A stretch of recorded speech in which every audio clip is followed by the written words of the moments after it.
चौधरी ग्रुपको आलिसान बङ्गला हेर्दा हेर्दै खण्डहर भयो एकदमै सबै यता गलिरहेछ गाडीहरू यता गाडी गलिरहेछ कतिवटा गाडी नै रहेछ चौधरीको है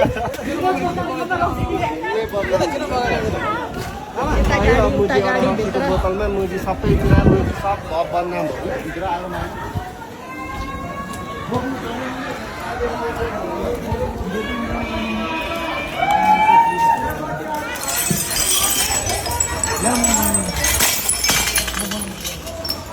यस्तो महँगो महँगो सामानहरू सब गयो चौधरी ग्रुपको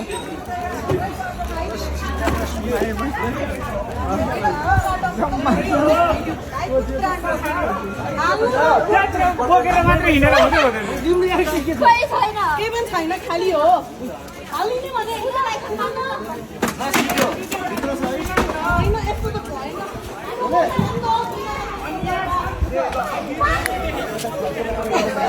के गरे होला